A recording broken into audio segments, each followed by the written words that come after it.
Bagaimanakah untuk melebarkan atau mungkin apakah harus Jakarta berhasil dulu nih gitu kan pakai MRT, LRT dan kawan-kawannya itu barulah ke wilayah-wilayah yang lain karena sepengamatan kami gitu ya terkait dengan transportasi yang sebenarnya itu sangat punya dampak sekali terhadap pencemaran udara gitu ya itu masih pakainya bahan bakar fosil alias kita masih pakai BBM kendaraan juga mobil motor dan lain sebagainya itu seperti apa Pak?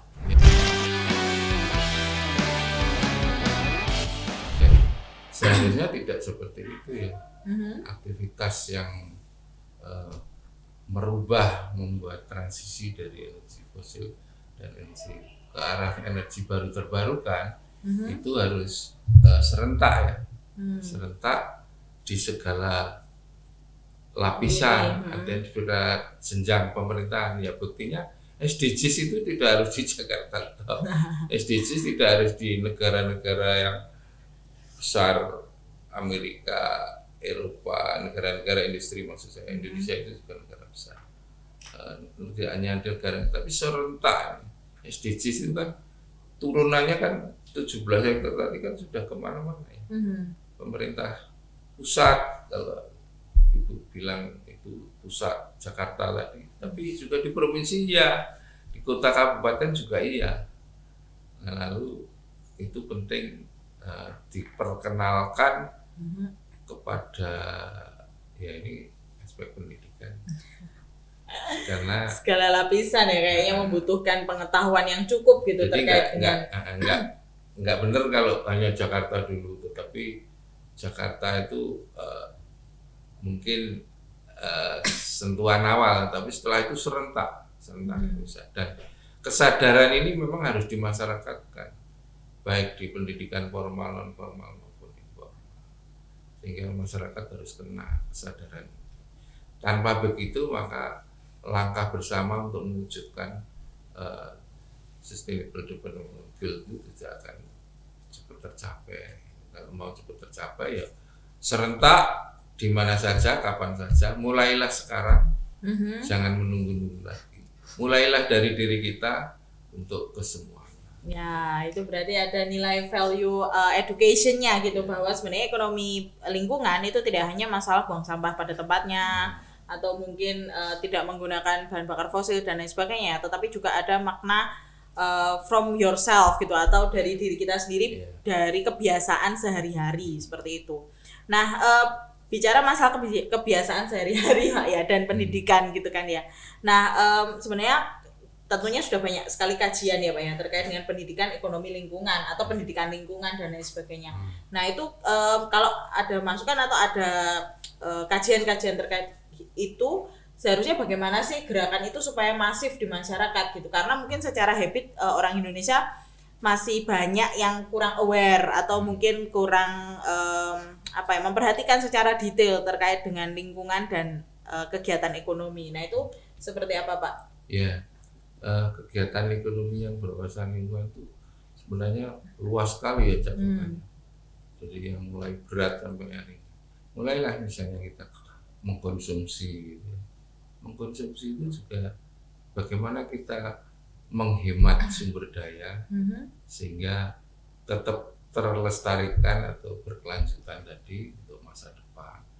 Jadi makanya dalam lingkup di pendidikan formal atau non formal atau informal, mulailah makan dengan tanpa menyisakan makanan yang seharusnya di luar batas kemampuan tubuh kita mengkonsumsi food waste gitu. Sehingga jangan sampai terjadi yang namanya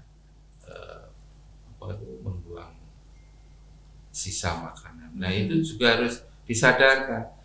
Mungkin karena kita Indonesia ini sudah kaya, merasa kaya bahwa sumber daya kita ini ada di mana-mana, ditaruh aja hidup tanaman sehingga mau makan itu gak kesulitan. Tapi itu membawa budaya kita, nilai-nilai kita ini tidak mau berhemat dengan sumber daya makan kita, misalnya itu dari sisi makanan saja. Dan ini kalau tadi ditanya penelitian, sudah banyak kita lakukan penelitian itu bagaimana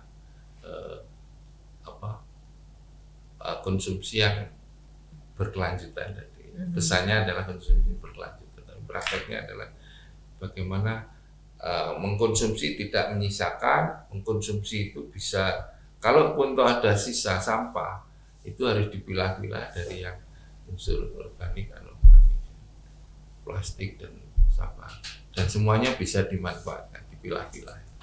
Sehingga yang namanya prinsip 3R itu ya, reuse, reduce, dan recycle itu bisa terwujud.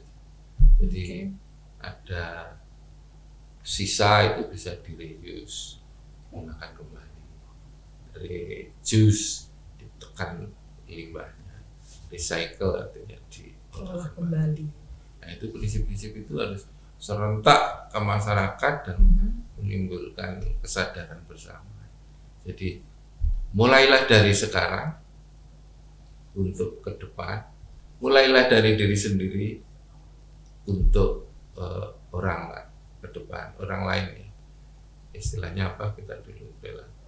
Itu anak cucu gitu ya. Local thinking, global action.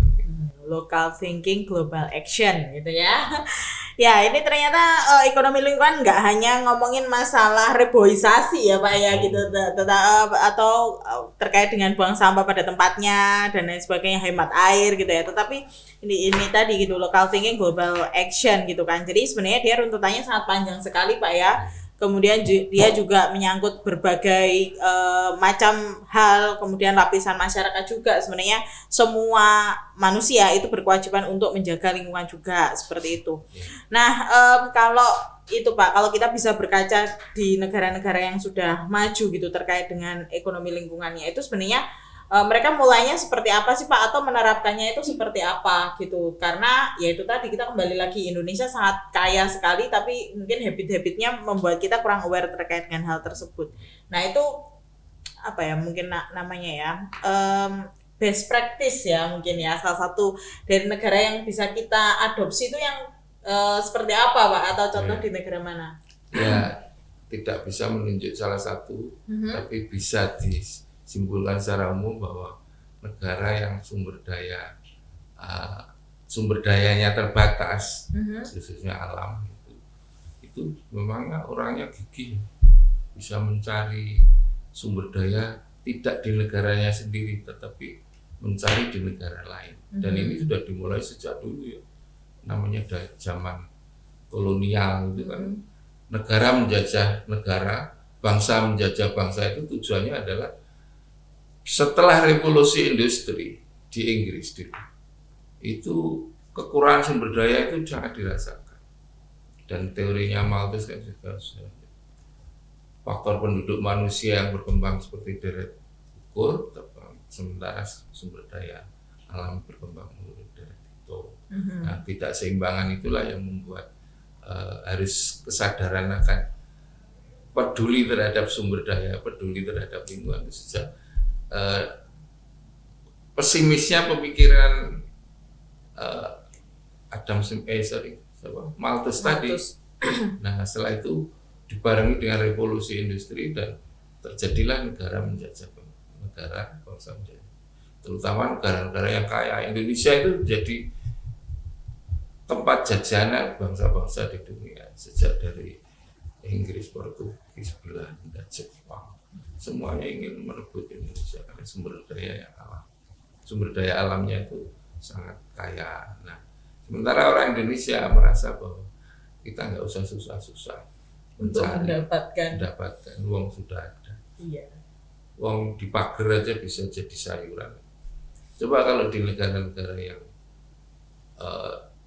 4 musim gitu ya, dingin ya, nggak ada tanamannya kayak di tropis di kita ini. Paling cemara sama salju ya. Sumber daya yang dia tuntut adalah bagaimana revolusi industri tadi bergerak maju.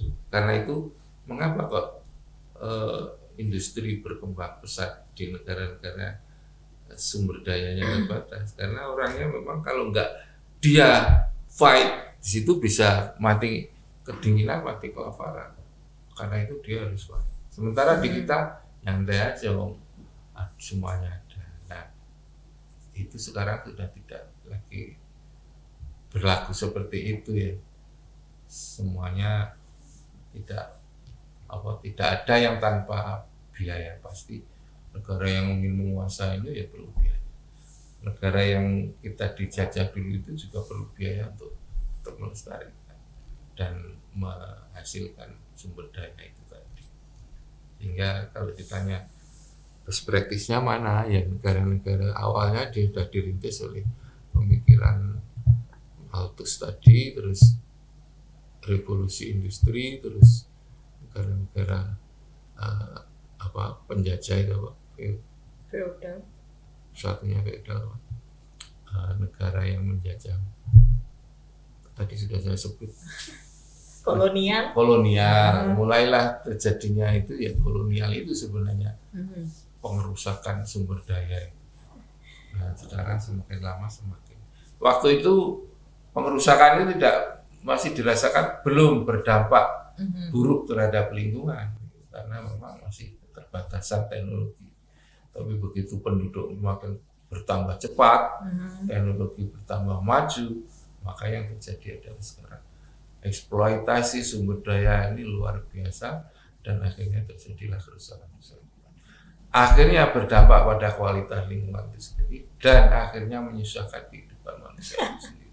Karena itu sadaran itu harus dibangkitkan. Sekecil apapun kita harus peduli masalah lingkungan.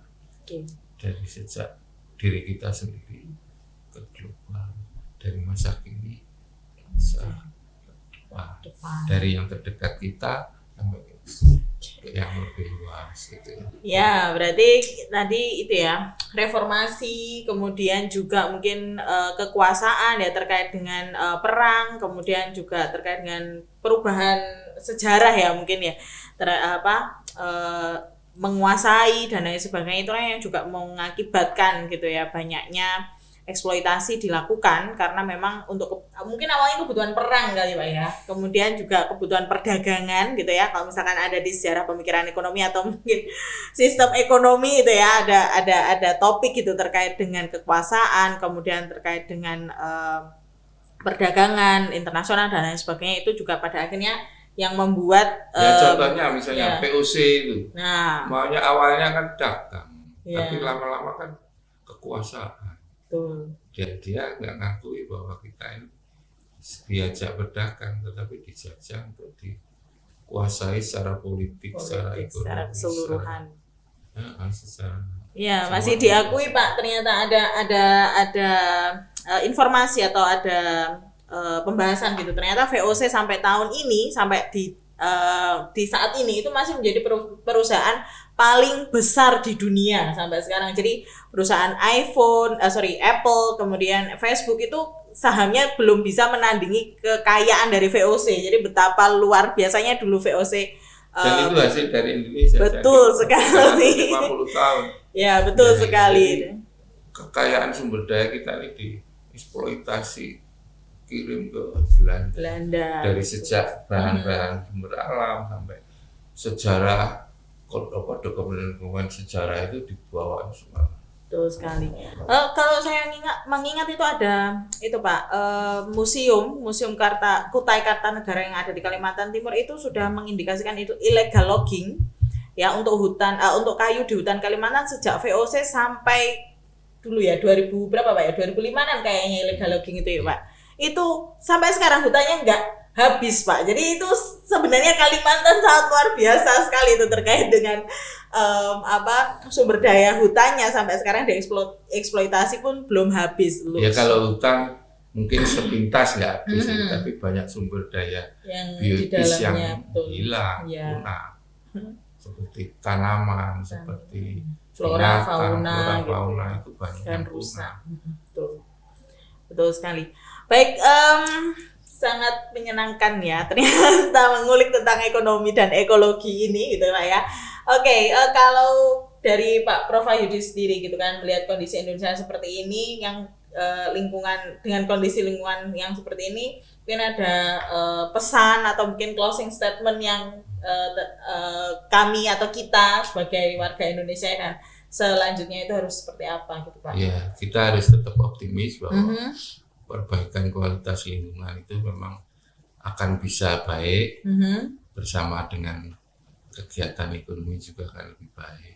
Tetapi juga tadi kesadaran seluruh lapisan masyarakat, baik sebagai produsen, konsumen, distributor, semua lapisan masyarakat sadar akan pentingnya memperbaiki, mempertahankan kualitas lingkungan tetap terjaga, sehingga ke depan itu tidak lagi ada istilah kita mewarisi anak cucu yang sudah habis, tapi wariskanlah apa yang kita miliki sekarang dan lebih baik lagi ke depan.